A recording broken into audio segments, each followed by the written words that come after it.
Some random facts about myself. You can go really heavy-handed with French face and still look natural. Well, it'll look made up, but it won't look cakey. Light medium beige on my forehead, and my favorite, light medium sand on my face. I'm very close to my brother. He knows pretty much everything there is to know about me. I'm gonna smear this around my nose a little bit. Actually, I'm gonna smear it all over where I striped it, and then I'm gonna use the beauty sponge.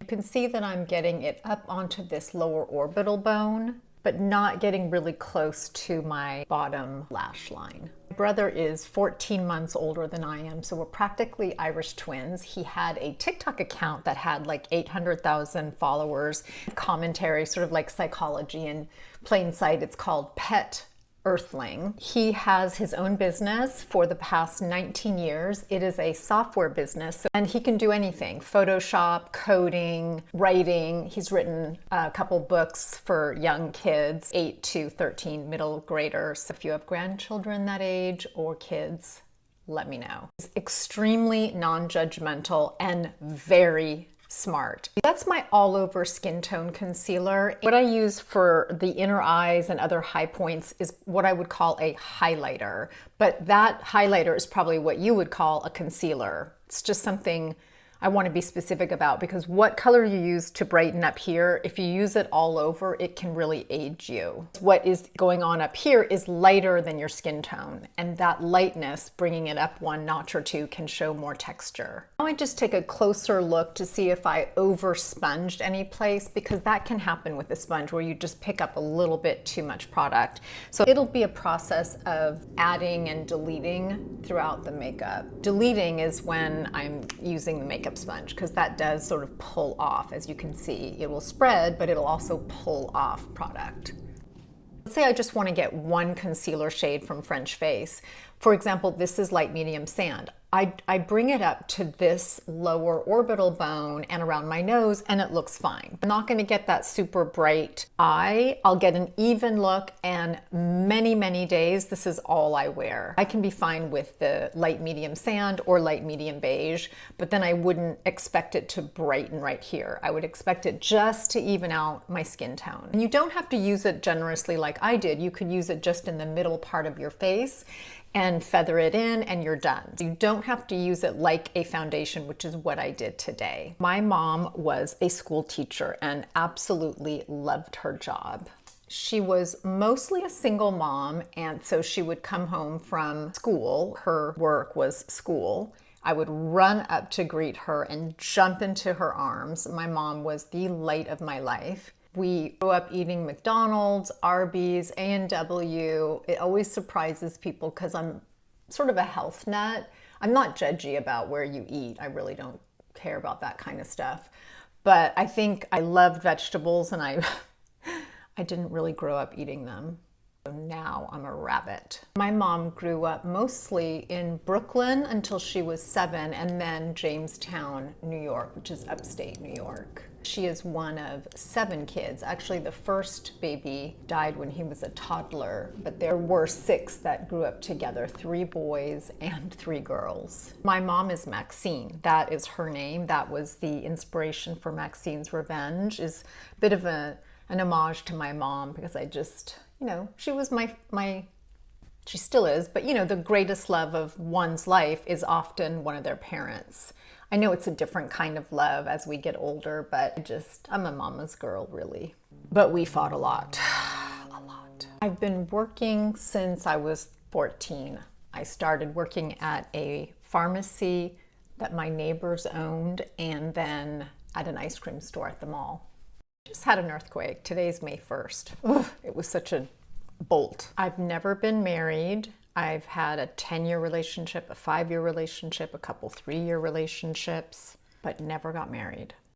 And no kids. Wanted them, but obviously not enough to get married. I think if it weren't for women wanting kids, half the relationships out there wouldn't exist. I credit women and the urge to be a mother with a lot of the reason there are families out there. I know there's dads that really want to be dads, and I was always worried about being a single mom, and so I was not interested in marrying somebody if I didn't really think it was going to last forever. I mean, how in the world can you really ever know that? I'm a lot more comfortable with the idea of forever now than I ever was when I was younger. It's just because I've had a lot of life experience. I've lived and worked around the world, so I don't have that same wanderlust feeling that I did when I was younger, and I always worried that, you know, what man would be able to have a life that took them all over the world with me. I wanted that freedom. You can't have it all, not all at the same time.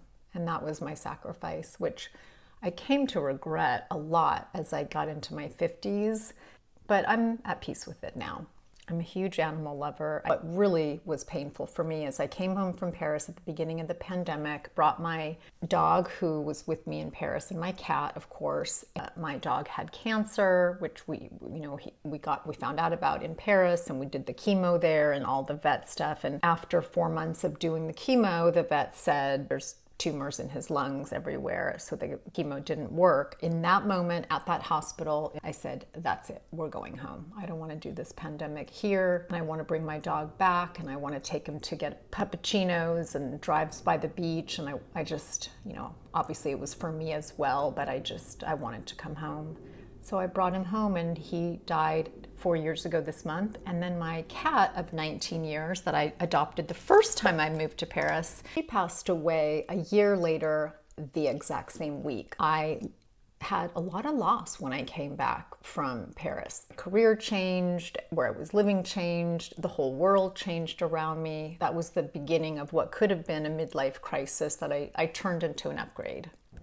Daniel Rene's bronzer palette. Support the creators you love, or the brands you love, the people you love. I think I did the fostering because I was spending so much time alone, of course, after my beloved Courage passed away. I felt like I needed to be useful, do something that would make me feel better. I ended up rescuing 2 cats, whom I have now, as many of you know. Dreams and true. I would absolutely love to have a farm. I think I've never had a farm, so how will I know? I love the idea anyway of having, let's just say, more land, so I could have bunnies and chickens and rescue factory farm animals. I mean, these are fantasies. I don't know how to implement them, and it's not in the cards for the short term. I was a vegan for a number of years out of my love for animals, and I just hate the factory farming, but I'm not going to get into that now. But now I will go to a butcher. Ethically raised, I don't even know if that really is in line with what I think. I'm just trying to get protein. I'm kind of confused. Conflicted. My dad had alcoholism. Did his dad? They're immigrants from Norway. I learned a lot of empathy and not judging from my dad, because he told me in the AA meetings, don't think that it's only bums that are in there. Angel, that's what he called me. There's doctors, there's lawyers, there's clergy, policemen. It's an equal opportunity disease. I didn't like to talk about it when I was younger, that he had alcoholism, because I didn't want people to have this after school special idea of what an alcoholic is. So my mom and dad divorced when I was an infant because she didn't want me. My mom and dad divorced because my mom didn't want the kids, my brother and me, to be raised with alcoholism in the house. And my dad agreed, of course. He didn't want that either. He knew he had a problem. I just didn't think other people could have the imagination that you can actually have alcoholism in your family but not have glasses being thrown and these big dramatic fights that you would have to see in an after-school special. Remember those? I just kept it to myself. There's something about having the wrong story attributed to you. I don't know why. People like to be seen and heard for who they are, good, bad, or otherwise. That storyline was not in line with how I was growing up. I was always very secretive about it. I didn't want the judgments. I didn't want people to think of me as handicapped emotionally. Now I'm much more comfortable with people knowing, because it did impact me. I mean, of course it did. I happen to think that some of the best people on the planet are recovering addicts of some kind or another. Of course, I'm biased, but I think that there's so much that can come out of the AA program, which is essentially cognitive therapy. I think that a lot of addicts are highly sensitive people, you know, didn't learn coping when they were younger, and they have to break before they find their superpowers, and a lot of them are pretty extraordinary. Obviously, I have a soft spot for anybody who has gone through that journey. But no, I've never been in a relationship with somebody who's an addict. So maybe that's judgy on my part, but I've walked on the eggshells enough in my life. It's made a firm decision. I don't want to go through that again. There was no glasses thrown, but there are always eggshells being walked upon as a child when one of your parents has some kind of debilitating illness. The last step for me is highlighting today. I don't always go in this order. Little Katie Jane Hughes. Again, support the brands and people you admire. And this is the final look. It is a little bit heavier than I usually go, but I'm having fun using the deep truffle. I'm liking the softness of the medium sand. Just enjoying new shades of French face. Thank you to like and subscribe. I'd love to have you in the team.